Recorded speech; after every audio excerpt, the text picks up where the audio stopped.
Dalam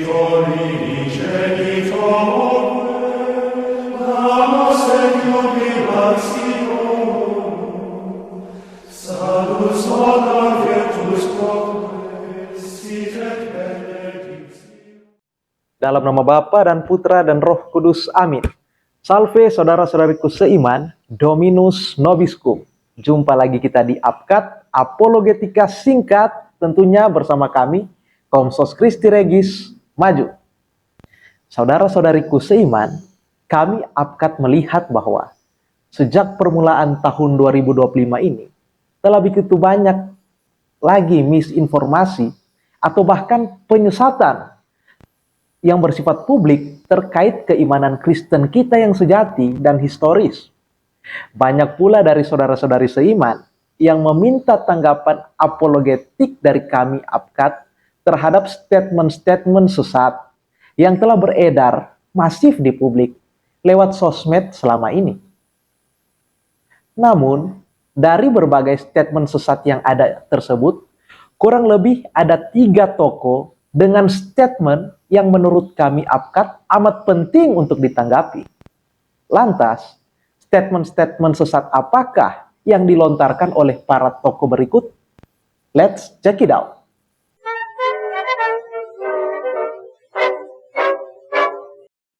Apakah Luther dengan mengatakan surat Yakobus itu surat jerami, maka Luther menganggap bahwa surat Yakobus itu tidak ada gunanya sama sekali dan harus dibuang dari kanon Perjanjian Baru, seperti yang dipopularkan oleh para apologis Katolik, termasuk juga yang dimanut oleh Katolik-Katolik yang tidak ada sekolahnya, hanya modal fanatik buta aja. Oh, bidat. Nah, saudara, kalau orang Katolik kutip Luther, mereka biasanya kutip begini. Saint James Epistle, ini memang kata-kata Luther, tapi saudara lihat ada titik-titik 3 di situ. Saint James Epistle is really an epistle of straw. Jadi surat Yakobus adalah sebuah surat jerami karena tidak memiliki sifat Injil di dalamnya. It has nothing of the nature of the gospel about it. Itu kutipan memang dari Luther, tapi bukan kutipan yang lengkap. Saudara-saudari, doktor dalam cuplikan singkat tadi secara lantang menyebut bahwa orang-orang Katolik atau kitalah, atau khususnya para apologis kitalah yang secara sepihak menyimpulkan kalau Luther menganggap remeh surat Yakobus hanya karena Luther menyebut surat itu sebagai epistle of straw atau surat jerami. Sedangkan menurutnya, menurut si dokter, bukanlah seperti itu maksud Luther. Maka kesimpulan yang dapat ditarik dari statement si dokter tadi adalah anggapan bahwa istilah surat jerami yang digunakan oleh Luther bagi surat Yakobus sebagai tidak berguna atau remeh itu hanyalah tuduhan dari kita orang Katolik semata secara sepihak menurutnya. Lantas, apakah benar inti dari statementnya ini? Disinilah letak blundernya. Mari kita lihat keterangan dari situs berikut. Kita bisa melihat secara jelas bahwa situs ini adalah situs pengajaran sekaligus apologetika yang dikelola oleh seorang bidat reform Calvinis. Hal mana di dalam situs ini, si bidat menulis secara jelas dan terang benderang bahwa bagian surat Yakobus ini menyebabkan adanya tokoh-tokoh Kristen yang merendahkan surat Yakobus ini. Dan salah satu tokoh Kristen yang merendahkan surat Yakobus menurut situs ini tak lain adalah Martin Luther itu sendiri. Bahkan situs tersebut menjadikan ucapan Luther yang menyebutkan surat Yakobus sebagai surat jerami sebagai bukti atau contoh kalau Luther memang merendahkan surat Yakobus itu. Bahkan situs tersebut mengutip pendapat dari Adam Clare, seorang tokoh sentral Protestantisme sendiri yang beraliran Wesleyan, ya, seorang presiden dari aliran Metodis.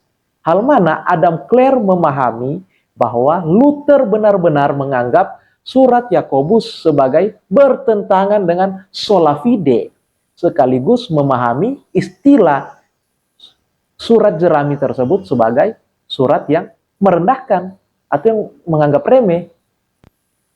Maka gugurlah statement dari si dokter ini yang berkata bahwa Luther merendahkan surat Yakobus itu hanyalah tuduhan sepihak dari kita, orang Katolik. Faktanya, memang Luther sendiri merendahkan surat Yakobus dan itu dikonfirmasi oleh internal Protestan sendiri. Selanjutnya, dokter yang sama hendak mencoba menerangkan konteks di mana Luther menggunakan istilah surat jerami bagi surat Yakobus. Coba kita perhatikan statementnya berikut ini. Saudara kalau baca kata-kata Luther yang lengkap mengenai pernyataan itu, saudara akan dapat ide yang sama sekali berbeda dari yang ingin mereka kasih tahu saudara dengan memperlihatkan kutipan ini. Dengan mereka perlihatkan kutipan model begini, mereka ingin bilang, lihat, Luther itu menganggap bahwa surat Yakobus itu tidak ada gunanya sama sekali dan harus dibuang dari dalam kanon, which is tidak benar. Saudara, silakan lihat kutipan yang lengkap dari Luther. Waktu Luther bicara tentang surat Yakobus sebagai surat jerami, dia sedang membuat pernyataan komparatif, pernyataan perbandingan. Dan ini memang saudara masih boleh tidak setuju, tapi idenya itu tidak seperti, satu kali lagi, idenya itu tidak seperti yang ditanamkan oleh para apologis Katolik, kemudian yang diteruskan oleh Katolik-Katolik yang tidak sekolah ini kepada publik dengan hanya mencomot kutipan dari Luther, kemudian dikasih titik-titik 3 di tengahnya ini. Ini kutipan lengkap dari Luther. Apa yang dikatakan Luther? Ya, jika dikatakan istilah surat jerami adalah istilah yang digunakan Luther dalam konteks komparasi atau dalam konteks saat Luther hendak memperbandingkan antar surat atau kitab dalam Perjanjian Baru, dan orang Protestan dipersilahkan untuk tidak setuju dengan Luther, maka dengan keterangan ini semua bidat Protestan dari aliran manapun harus setuju dengan fakta bahwa Luther telah menyangkal atau melanggar ayat Alkitab yang sering digunakan Protestan sebagai dasar biblis bagi sola scriptura, yaitu 2 Timotius pasal 3 ayat 16 sampai 17. Mengapa demikian? Karena tindakan mengkomparasikan nilai dan status isi Alkitab satu sama lain, entah itu kitab ataupun surat, itu adalah tindakan yang akan menyalahi isi dari 2 Timotius pasal 3 ayat 16 sampai 17 itu sendiri. Mari kita perjelas soal ini. Kurang lebih terdapat 2 alasan mengapa bid'ah Protestantisme menggunakan 2 Timotius pasal 3 ayat 16 tersebut sebagai dasar biblis bagi sola scriptura. Pertama, mereka memahami bahwa ketika Rasul Paulus menyebut segala tulisan sebagai dihembuskan Allah atau bahasa aslinya theopneustos, maka itu berarti firman Allah hanyalah dalam bentuk tulisan-tulisan saja, yakni Alkitab semata menurut mereka. Kedua, mereka menginterpretasikan bahwa karena ayat ini, maka mereka hanya membutuhkan kitab suci saja sebagai satu-satunya yang suci, satu-satunya yang bermanfaat untuk mengajar, satu-satunya untuk menyatakan kesalahan, satu-satunya untuk memperbaiki kelakuan, serta satu-satunya untuk mendidik orang dalam kebenaran. Sehingga konsekuensi yang harus diterima ialah ketika Luther membandingkan isi, nilai, dan status antar surat-surat dalam Perjanjian Baru, bahkan memberikan kategori-kategori terhadap surat-surat tersebut, entah sebagai kayu, sebagai rumput kering, ataupun jerami, maka sejak saat itulah Luther tidak percaya kalau seluruh tulisan itu dapat bermanfaat secara sama. Alias Luther telah menyangkal kalau semua tulisan itu adalah theopneustos. Artinya Luther tidak benar-benar meyakini kalau semua tulisan itu adalah ilham atau inspirasi dari Roh Kudus. Hal ini semakin dibuktikan dengan komentar Luther sendiri tentang kitab Wahyu sewaktu ia menyebut bahwa kitab tersebut tidak mengandung Roh Kudus di dalamnya. Sikap Luther yang memperbandingkan antar status nilai dari surat-surat dalam kitab suci itu amat kontras dengan sikap Gereja Katolik yang mengakui kesetaraan nilai dan kedudukan semua isi Alkitab sebagai sungguh-sungguh wahyu ilahi.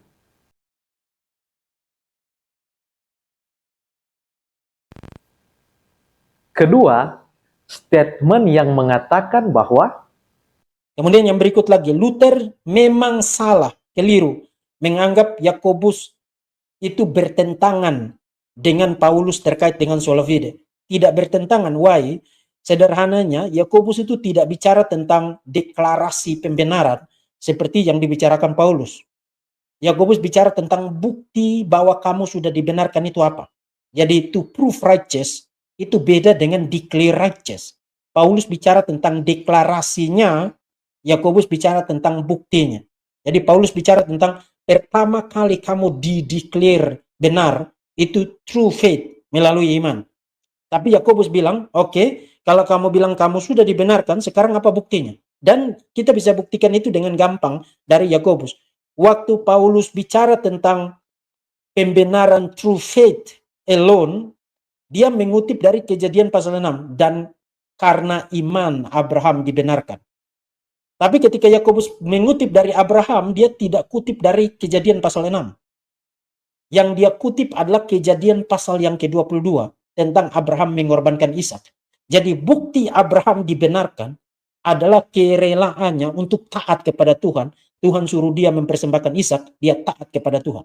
Jadi dua bicara tentang pembenaran istilah yang sama, tapi bicara dengan penekanan atau konsep yang berbeda. Paulus bicara tentang pembenaran inisial justification, pembenaran yang paling awal itu deklaratif, through faith alone. Tapi Yakobus bicara tentang oke, setelah kamu dideklar benar, kan harus ada buktinya, harus ada buahnya. Apa buktinya? Dan karena itu Yakobus mengatakan bahwa orang bukan hanya dibenarkan karena iman, tapi juga karena perbuatan-perbuatannya. Itu kategori yang berbeda dari yang dibicarakan Paulus di dalam surat Roma dan juga di dalam surat Galatia. Jadi tidak benar bahwa itu bertentangan. Yakobus bertentangan dengan Paulus. sungguh terdapat 3 blunder besar yang terkandung di dalam statementnya ini. Bahkan salah satu blunder adalah blunder yang paling parah dan amat memalukan.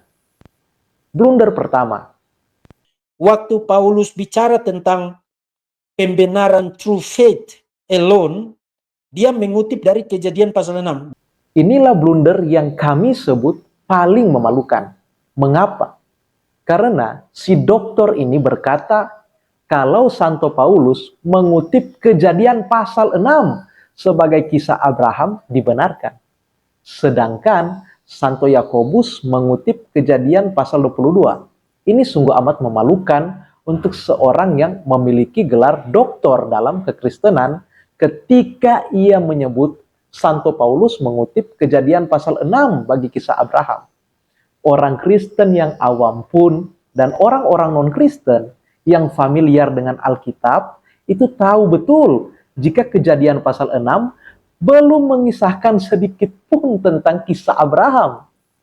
Tokoh sentral yang eksis dalam Kejadian pasal 6 adalah Nuh dan kemudian keluarga dan keturunannya. Sehingga Kejadian pasal 6 adalah kisah pra-Abraham itu sendiri. Kisah tentang Abraham dalam kitab Kejadian itu baru nanti eksis pada kitab Kejadian pasal ke-11 dan ke-25 yang pada mulanya Abraham bernama Abram, yakni Kejadian pasal 11 ayat 26 sampai 27 dan Kejadian pasal 17 ayatnya yang kelima. Maka adalah sangat nonsens, ahistoris, ataupun sangat tidak alkitabiah jika dikatakan Santo Paulus mengutip Kejadian pasal 6 untuk berbicara tentang Abraham dibenarkan. Apakah di dalam versi Bible-nya Bid'ah abad 16, Abraham telah eksis bersama Nuh? Sejatinya adalah surat-surat Santo Paulus yang mengutip kisah Abraham seperti surat Galatia pasal 3 ayat 6 dan juga surat Roma pasal 4 itu adalah mengutip dari Kejadian pasal 15 ayat 5 sampai dengan 6 dan sama sekali bukanlah Kejadian pasal 6.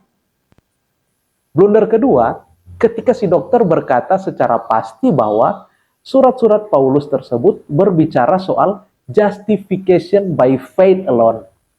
Dan blunder ketiga ya, ketika si dokter berkata, bahwa kamu sudah dibenarkan itu apa?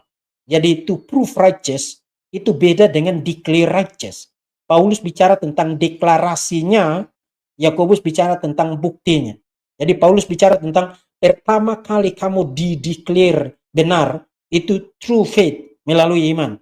Tapi Yakobus bilang, oke, kalau kamu bilang kamu sudah dibenarkan, sekarang apa buktinya? Dan kita bisa buktikan itu dengan gampang. kedua blunder ini amatlah berkaitan satu sama lain, sehingga akan kami luruskan keduanya sekaligus. Untuk itu, pembuktian bahwa Santo Paulus tidak pernah mengajarkan yang namanya sola fide itu akan sekaligus juga merupakan pembuktian bahwa antara Santo Paulus dan Santo Yakobus itu tidaklah memiliki perbedaan konsep justifikasi, entah perbedaan secara konteks ataupun perbedaan secara substansi. Perlu untuk dipahami oleh kita awam Katolik ya, bahwa orang-orang Protestan itu memegang suatu mitos bahwa Santo Paulus adalah pengajar pertama sola fide. Karena mitos ini, orang-orang Protestan itu langsung menyimpulkan alias langsung GR kalau istilah pembenaran oleh iman yang ada dalam surat-surat Santo Paulus itu mereka anggap sebagai bukti bagi sola fide. Mitos inilah yang diulangi oleh si dokter dalam cuplikan tadi. Sebenarnya cukup mudah untuk mematahkan mitos Protestantisme ini. Perlu kita ketahui bahwa di dalam bid'ah Protestantisme, ya khususnya yang beraliran Calvinisme ya, konsep pembenaran hanya oleh iman atau sola fide itu amatlah terkait erat dengan konsep eternal security yang secara sederhana mengajarkan bahwa sekali manusia dibenarkan hanya oleh iman, itu ia akan selalu dibenarkan dan tidak akan pernah kehilangan rahmat pembenaran oleh iman tersebut.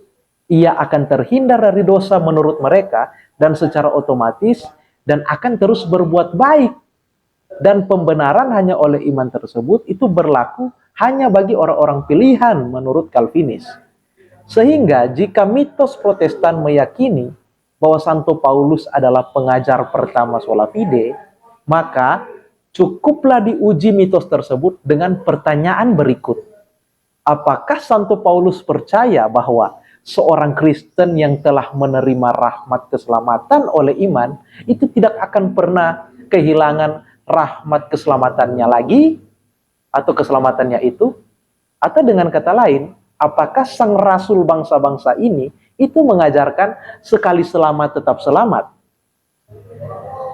Saudara-saudari seiman, baik secara literlek ya atau secara rafias sendiri, tak satu pun ayat dalam surat-surat Santo Paulus itu memuat kata only faith atau by faith alone atau kata sola fide ketika berbicara mengenai pembenaran atau keselamatan atau soteriologis. Tidak pernah. Hal itu bisa langsung dibuktikan dengan isi dari surat-surat sang rasul yang umumnya sering dituduh mengajarkan sola fide oleh para bidat abad 16. Antara lain 3 surat berikut ya. Pertama, Galatia pasal 2 ayat 16 atau pasal ketiga ayat 11, surat Roma pasal 3 ayat 28 dan surat Efesus pasal 2 ayat 8 sampai dengan 9. Sungguh tak satu pun dari surat-surat tersebut yang menuliskan bahwa keselamatan atau pembenaran terjadi atau disebabkan oleh hanya iman saja. Dari ketiga surat ini pun, surat Galatia lah yang merupakan surat yang pertama kali ditulis oleh Santo Paulus. Sehingga dapat disimpulkan bahwa surat Galatia adalah pionir atau rujukan bagi segenap ajaran Santo Paulus mengenai soteriologis atau tentang pembenaran. Semua surat-surat Santo Paulus yang berbicara tentang pembenaran pastinya mengacu kepada surat Galatia sebagai surat yang pertama kali berbicara tentang konsep pembenaran oleh iman. Jika kita melihat atau membaca surat Galatia sendiri, ya, khususnya pada Galatia pasal 2 ayat 16 dan juga pada pasalnya yang ketiga ayat ke-11, berdasarkan penulisan bahasa aslinya, di situ kita melihat bahwa Santo Paulus menggunakan kata dikayutai untuk kata dibenarkan, yang mana menurut tata bahasa Yunani koine, kata dikayutai adalah bentuk kata kerja present pasif indikatif dari kata dikayoo. Mari kita urai. Ya. Kata present menunjukkan waktu sekarang, sedangkan pasif itu menunjukkan bahwa subjek menerima tindakan, bukan melakukan tindakan. Dalam hal ini, subjek atau manusia itu dibenarkan, bukan yang membenarkan. Hal mana kata yang sama pun digunakan pula oleh Santo Yakobus di dalam suratnya, tepatnya pada Yakobus pasal 2 ayat ke-24. Hal ini berarti bahwa Santo Paulus dan Santo Yakobus itu memiliki pandangan yang sama dan selaras mengenai konsep justifikasi atau pembenaran. Secara lebih jelas mengenai hal ini ialah Santo Paulus percaya persis seperti Santo Yakobus bahwa orang Kristen sejati yang sebelumnya telah menerima atau mengalami pembenaran oleh iman, suatu waktu dapat kehilangan anugerah pembenaran tersebut oleh karena tindakan atau perbuatan cemar atau perbuatan dosa. Ingat bahwa surat Galatia adalah surat pertama yang berbicara tentang pembenaran oleh iman. Jika kita melihat kronologis dari kisah dalam surat tersebut, kita akan melihat bahwa Santo Paulus menegaskan bahwa gereja di Galatia adalah umat beriman sejati yang telah menerima rahmat pembenaran oleh iman, yakni tepatnya pada pasal kedua ayat ke-16 dan ditegaskan lagi pada pasal ketiga ayat ke-11 tadi. Namun, kepada gereja yang sama dan dalam surat yang sama pula, Santo Paulus justru menuliskan list atau daftar dosa-dosa berat yang dapat menghalangi orang percaya memperoleh bagian dalam kerajaan Allah. Tepatnya pada Galatia pasalnya yang kelima ayat 19 sampai dengan 21.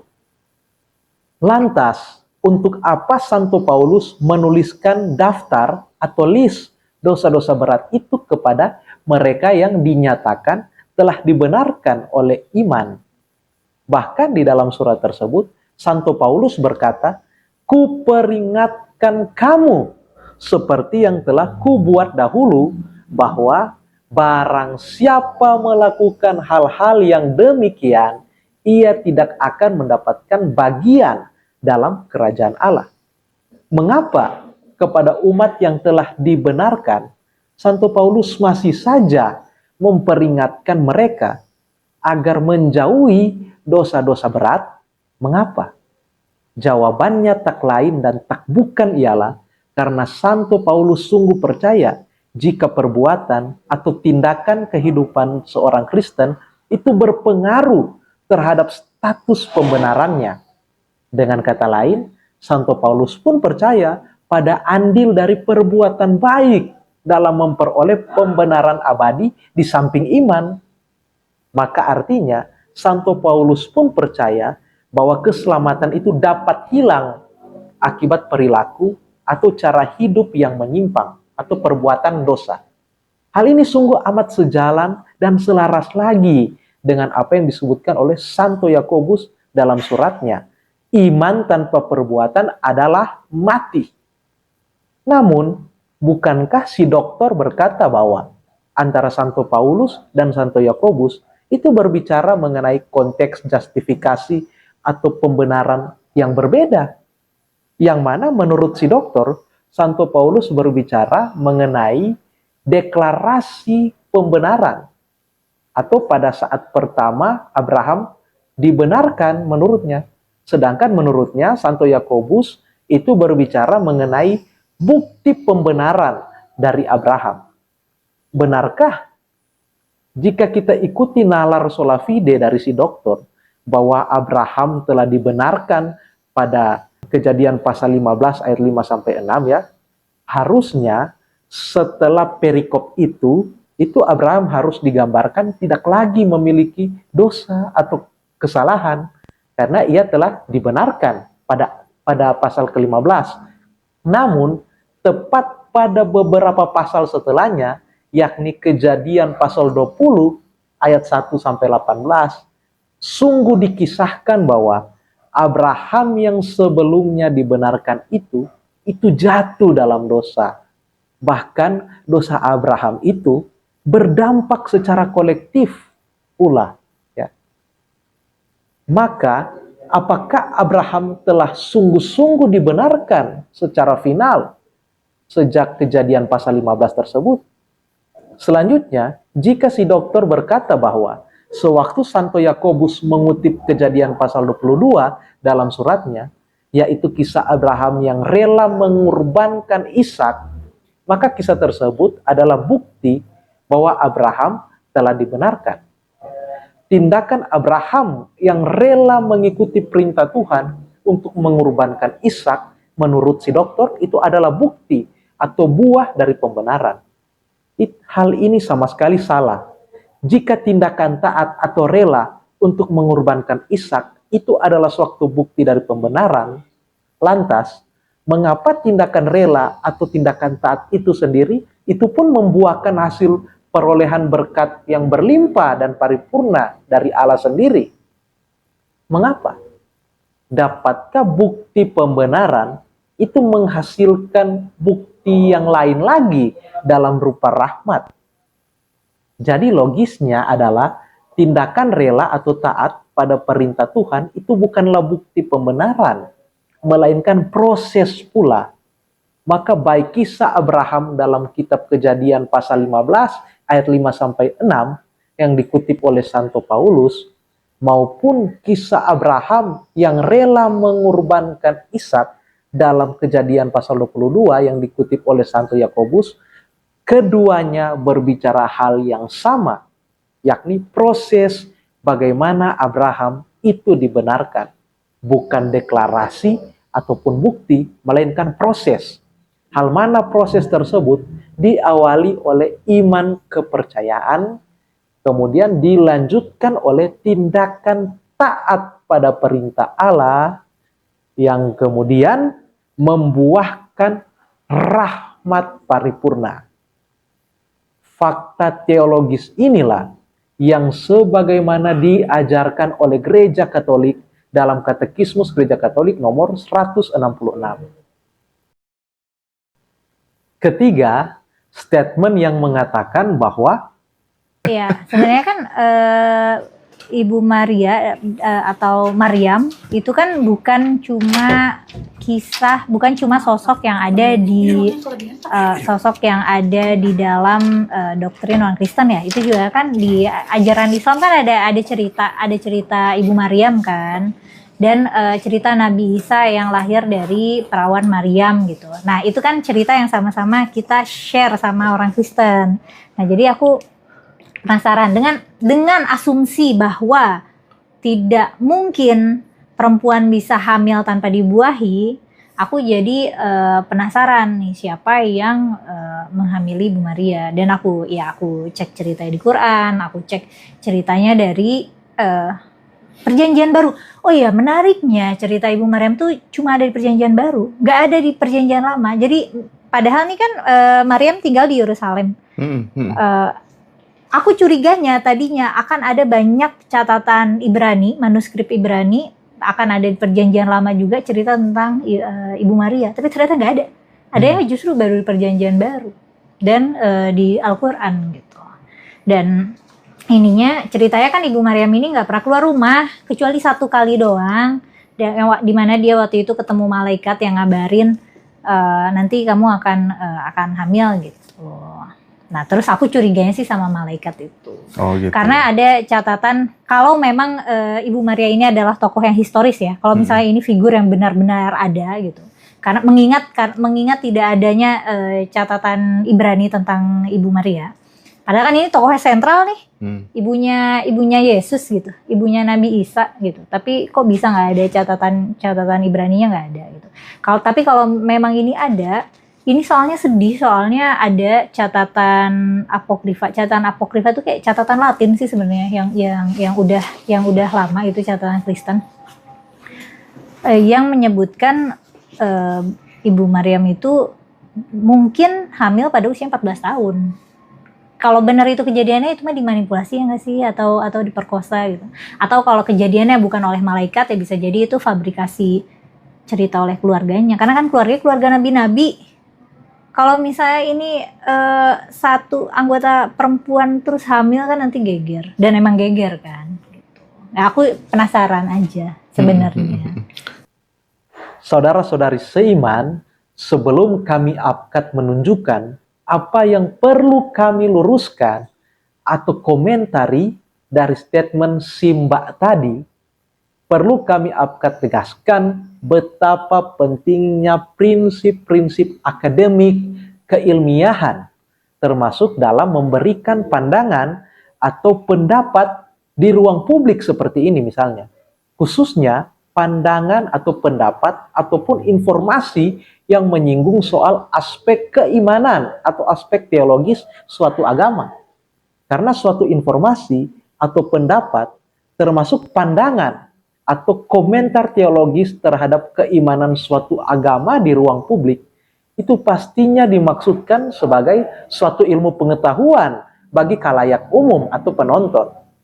Menurut seorang scholars, yakni E.J. Bams, di dalam bukunya Axiology, The Science of Values, itu menguraikan bahwa ilmu pengetahuan setidaknya melibatkan 6 komponen penting, dan salah satu komponen di dalamnya ialah sikap ilmiah atau scientific attitude.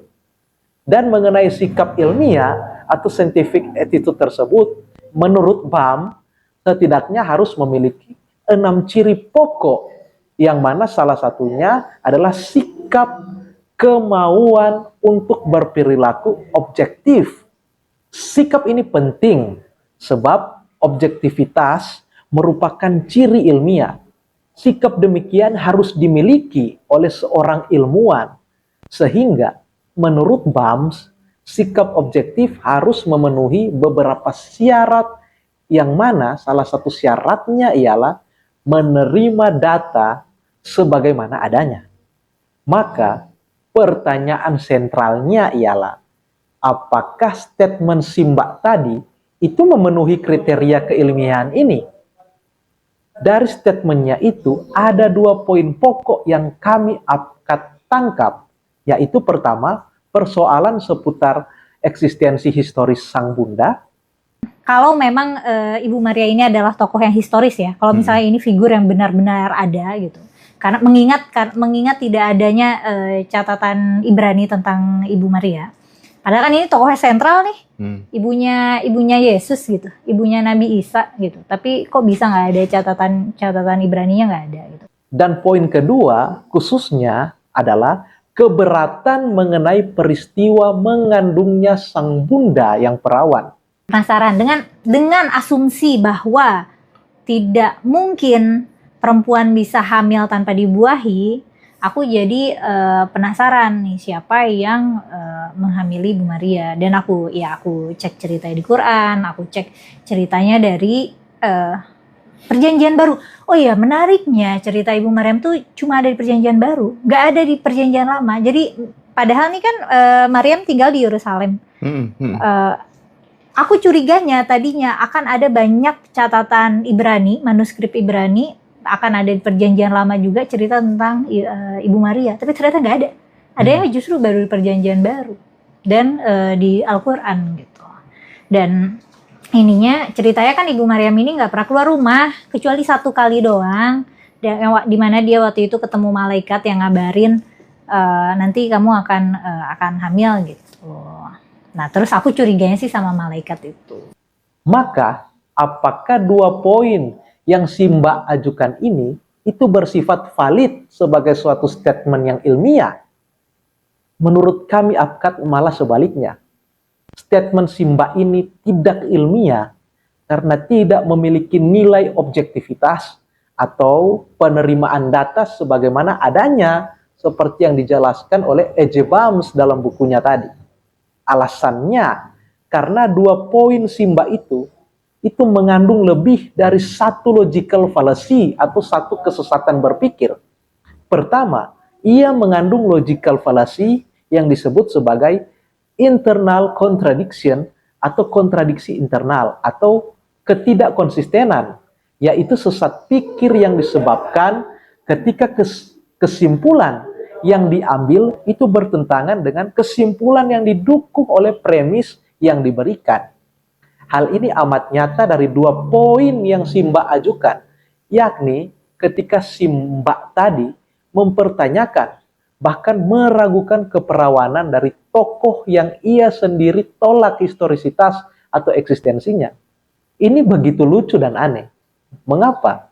Jika si Mbak itu menolak historisitas atau eksistensi dari Bunda Maria, lantas untuk apa ia mempertanyakan bahkan membangun konstruksi lanjutan terhadap sosok yang ia ragukan ada?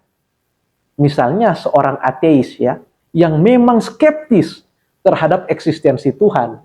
Baginya tidak peduli apakah yang disebut sebagai Tuhan tersebut itu dicirikan atau digambarkan seperti apapun.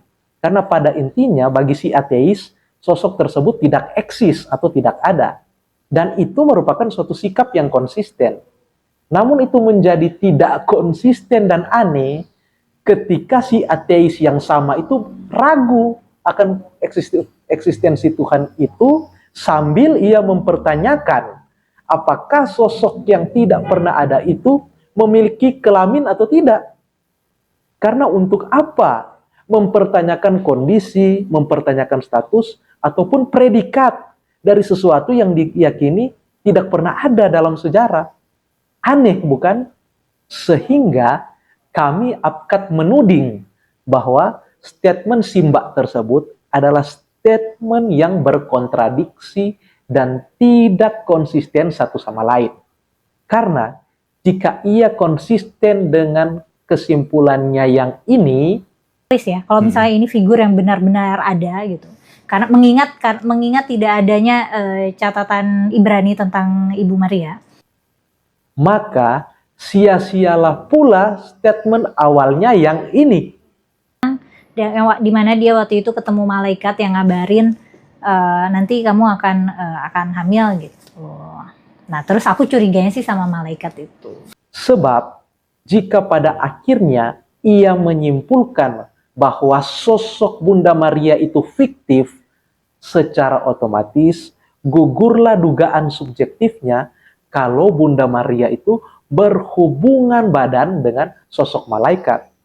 Karena jika Bunda Maria tidaklah historis alias fiksi, alias tidak pernah ada, maka bagaimana mungkin sosok yang tidak ada tersebut dapat berhubungan badan? Kedua, statement si Mbak ini pun mengandung strawman fallacy. Mengapa? Karena ia berkata bahwa dengan tidak adanya catatan atau tulisan Ibrani yang menuliskan tentang Bunda Maria, maka sang Bunda itu ahistoris atau tidak ada. Bahkan menurutnya, sang Bunda tidak tercantum dalam kitab Perjanjian Lama. Mengapa statement ini bersifat strawman? Karena statement si Mbak ini memparafrasekan posisi eksistensi Bunda Maria secara sepihak dan subjektif terkait relasinya dengan kitab Perjanjian Lama. Patut untuk kita tegaskan bahwa eksistensi historis dari Bunda Maria sama sekali tidak hanya ditunjang ataupun hanya bergantung pada catatan-catatan atau naskah-naskah Ibrani semata. Tidak.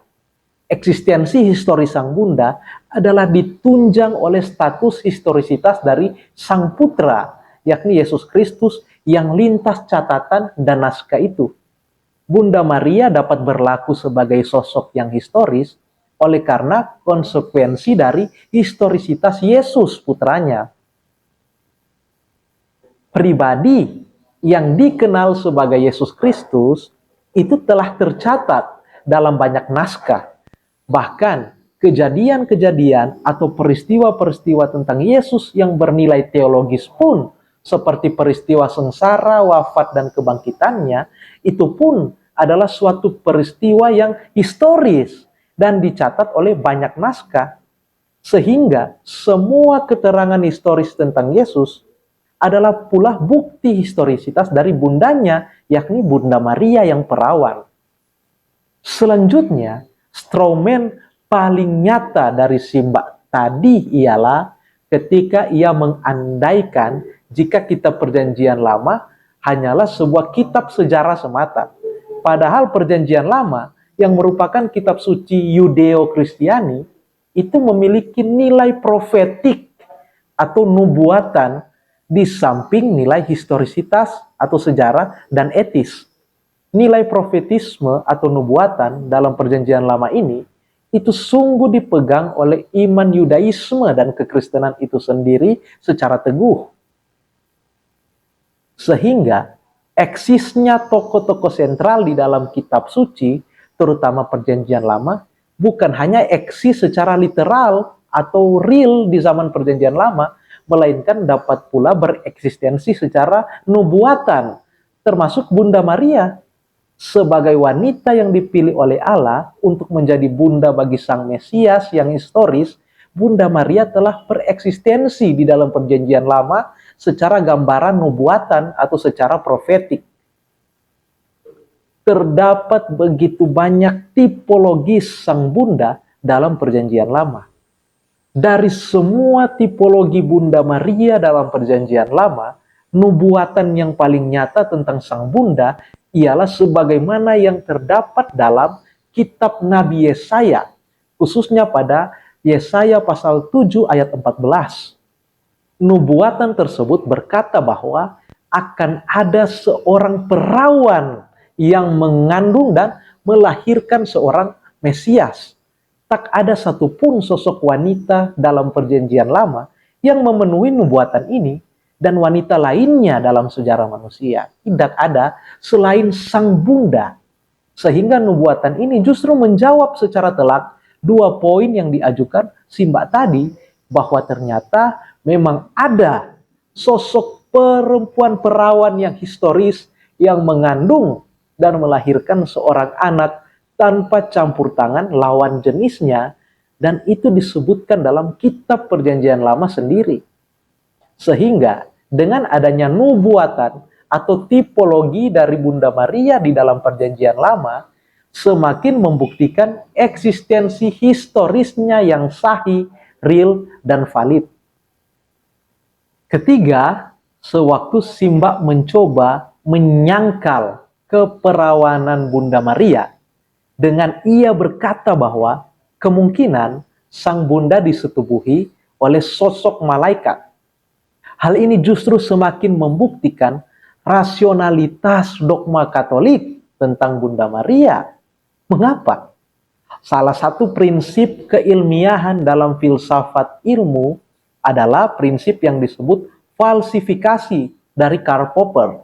Hal mana inti dari prinsip falsifikasi ialah agar sebuah pernyataan umum boleh dianggap rasional, harus ada kemungkinan untuk memfalsifikasi atau menyanggah pernyataan itu. Contoh, pernyataan bahwa semua air itu dingin, itu adalah pernyataan yang rasional. Karena pernyataan itu bisa difalsifikasi dengan menemukan fakta air yang tidak dingin atau panas. Jadi setiap pernyataan yang selalu mendapatkan sanggahan, itu adalah pernyataan yang rasional menurut prinsip falsifikasi Popper. Begitu pula dengan dogma kudus tentang keperawanan Sang Bunda. Saking kokohnya fakta akan keperawanan Sang Bunda, itu menyebabkan hadirnya begitu banyak pendapat atau pandangan yang mencoba menyangkal dogma ini dengan versi yang berbeda-beda. Mulai dari serangan bidat anti-dikomarianisme, Helvidianisme, dan para skeptis modern yang berkata bahwa Bunda Maria itu berhubungan badan dengan Santo Yusuf, suaminya. Ya.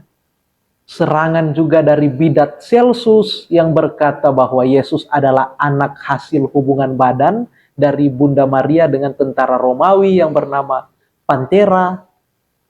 Atau juga logika biologis pada umumnya yang berkata bahwa proses kelahiran anak itu menyebabkan ketidakperawanan dari seorang wanita. Hingga dugaan Simbak tadi, kalau Bunda Maria itu disetubuhi oleh sosok malaikat yang membawa kabar gembira padanya. Mari kita berpikir sejenak.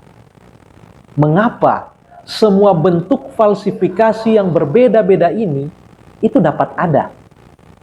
Jawabannya satu, yakni nihilnya atau tiadanya fakta historis jika Bunda Maria itu berhubungan badan atau tidak perawan.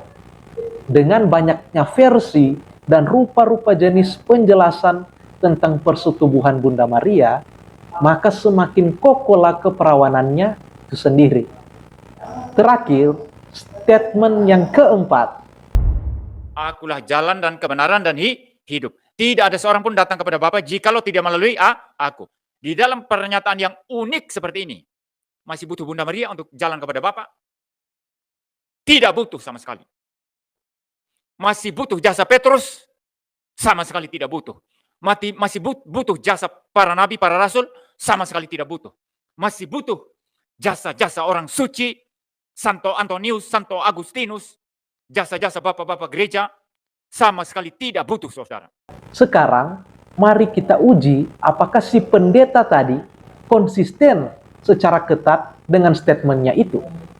Jika ia menafsirkan kalau Injil Yohanes pasal 14 ayat 6 seperti itu ya, bahwa peran unik Tuhan Yesus sebagai jalan satu-satunya kepada Bapa itu berkonsekuensi pada pembuangan para tokoh iman beserta peran atau jasa-jasa mereka ke tempat sampah, termasuk Sang Theotokos dengan perannya pula, ya. Lantas, mengapa pendeta yang sama justru percaya secara sadar dan mengamini kalau Tuhan Yesus yang memiliki peran dan status yang unik dan eksklusif itu malah memerlukan atau memakai jasa dari seorang manusia bidat modern abad 16 untuk mereformasi gereja yang didirikannya sendiri yang dianggap telah korup. Mengapa? Kembali ceramah tentang Martin Luther ya, supaya kita semua lebih mengenal siapa Martin Luther ya, yang dipakai Tuhan secara luar biasa untuk mereformasi gereja yang korup ya. Jadi judul video malam hari ini adalah Luther dipakai Tuhan luar biasa ya, mereformasi gereja yang korup. Atau bahkan jika perkataan Yesus di dalam Injil Yohanes pasal 14 ayat 6 tersebut ya, si pendeta itu yakini sebagai pernyataan yang unik dan spesifik, lantas mengapa pernyataan unik Yesus yang lain dalam Injil yang sama itu ia anggap tidak unik dan tidak eksklusif, dan bahkan menurutnya bisa berlaku bagi siapa saja, yaitu perintah menggembalakan dari Tuhan kepada Santo Petrus. Bahkan ia menyamakan perintah menggembalakan yang unik dan eksklusif tersebut, ia samakan dengan larangan memakan buah bagi manusia pertama di Taman Eden. Berkata bahwa Petrus itu adalah yang dipercaya Tuhan untuk menggembalakan jemaat, di mana Tuhan juga mendirikan gereja di atas Petrus, dan Petrus mati di kota Roma, dan dia menjadi paus yang pertama. Dan seterusnya paus-paus yang ada sekarang itu adalah mengikuti garis keturunan Petrus, seperti itu saudara ya. Tapi kalau saudara memperhatikan baik-baik ayat ini saudara, memang ditujukan kepada Petrus, tapi ada murid-murid yang lain di sana. Kalau saudara membaca di Alkitab saudara, Alkitab kita ini sangat mementingkan yang namanya perwakilan.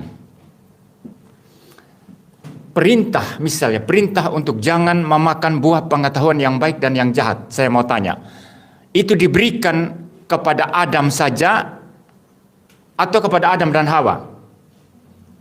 Maksud saya begini, perintah jangan memakan buah pengetahuan yang baik dan yang jahat di Taman Eden itu Tuhan berikan waktu itu hanya ada Adam saja atau ada Adam dan Hawa, dua-duanya. Sekarang, mari kita luruskan statement-statement sesatnya yang saling menghantam satu sama lain ini secara tuntas dan telak. Pertama-tama, Alkitab yang notabene adalah kitab suci dari kekristenan sejati, Katolik, itu tidak pernah mengajarkan, bahkan memerintahkan untuk membuang para tokoh sentral iman Kristen kita itu ke dalam tempat sampah hanya karena peran eksklusif dari Tuhan Yesus sebagai juru selamat. Tidak pernah. Contoh terbaik yang amat relevan dalam hal ini adalah Santo Paulus sendiri. Jika kita membaca di dalam suratnya, tepatnya di dalam surat Filipi pasal 3 ayat ke-8, maka amat jelas kalau yang disampahkan atau yang dianggap sampah oleh Santo Paulus setelah pengenalannya akan Tuhan Yesus itu adalah sama sekali bukanlah para tokoh dari perjanjian lama, entah itu nabi-nabi atau bahkan Musa dengan hukum Taurat, melainkan yang disampahkan oleh sang rasul bangsa-bangsa itu tak lain ialah kesombongan rohaninya dahulu yang bersifat chauvinistis. Apa yang disampahkan oleh Santo Paulus di dalam Filipi pasal 3 ayat 8 tersebut tak lain adalah sikap yang persis sama dengan sikap orang Farisi dalam perumpamaan Tuhan Yesus pada Injil Lukas pasal 18 ayat yang ke-11, yaitu sikap kesombongan religi yang memandang rendah orang lain. Jadi, yang disampahkan oleh sang rasul adalah cara hidup lamanya dan sama sekali bukanlah para tokoh iman beserta peran mereka. Maka kita dapat bertanya, entah teladan dan ajaran dari mana yang disampaikan oleh si pendeta tadi. Kalau menurut tafsiran sesatnya bahwa konsekuensi dari peran eksklusif Yesus ialah pembuangan para tokoh iman beserta peran mereka termasuk Theotokos ke tempat sampah, lantas mengapa Santo Paulus sama sekali tidak menganggap dirinya dan para rasul lain sebagai sampah dalam karya keselamatan, melainkan menganggap mereka sebagai kawan sekerja Allah. Bahkan Santo Paulus menegaskan bahwa jadilah pengikutku sama seperti aku juga menjadi pengikut Kristus. Artinya, di dalam mengikuti Kristus sebagai satu-satunya jalan kepada Bapa, terdapat pula perantaraan atau perwakilan melalui orang-orang pilihannya. Bahkan yang mesti dipahami dan diakui oleh si pendeta sesat tadi bahwa Sang Kristus yang eksklusif itu adalah Sang Kepala dari gereja yang adalah Sang Tubuh. Dan mengenai Sang Tubuh ini yang tentunya terdiri dari para tokoh iman, itu Santo Paulus berkata, di dalam segala hal ke arah Dia, Kristus yang adalah kepala, daripadanya lah seluruh tubuh yang rapi tersusun dan diikat menjadi satu oleh pelayanan semua bagiannya sesuai dengan kadar pekerjaan tiap-tiap anggota menerima pertumbuhannya dan membangun dirinya dalam kasih. Maka pekerjaan alias jasa-jasa pelayanan dari para tokoh iman sebagai tubuh Kristus adalah pula representasi dari karya Kristus sendiri sebagai kepala. Sehingga peran atau jasa para tokoh iman itu bukanlah bersifat kompetitor atau penyaing bagi sang kepala, melainkan perpanjangan tangan dari peran Kristus.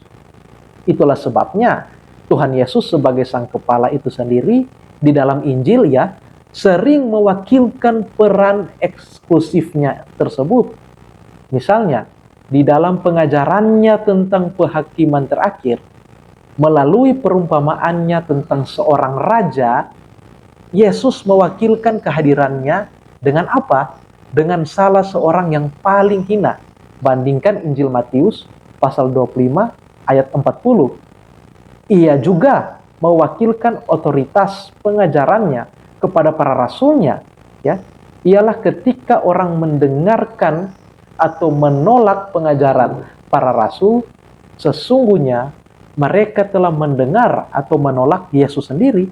Bandingkan Injil Lukas pasal 10 ayat 16. Maka bagaimana caranya para tokoh iman ini dibuang ke tempat sampah demi alasan peran Yesus yang unik, sedangkan Sang Yesus Kristus sendiri justru mewakilkan kehadirannya dan otoritas pengajarannya kepada anggota tubuhnya.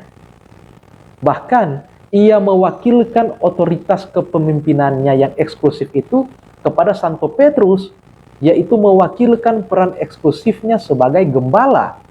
Bandingkan Injil Yohanes pasal 10 ayat yang ke-11 kepada Santo Petrus, ya. Jika kita melihat peristiwa di mana sang gembala yang baik itu mewakilkan peran atau otoritas kepemimpinannya itu kepada Petrus tersebut, ya, kita melihat bahwa tepat pada perintah gembalakanlah yang kedua dari 3 perintah Yesus kepada Petrus itu, di situ menurut bahasa aslinya Tuhan Yesus menggunakan kata poimane.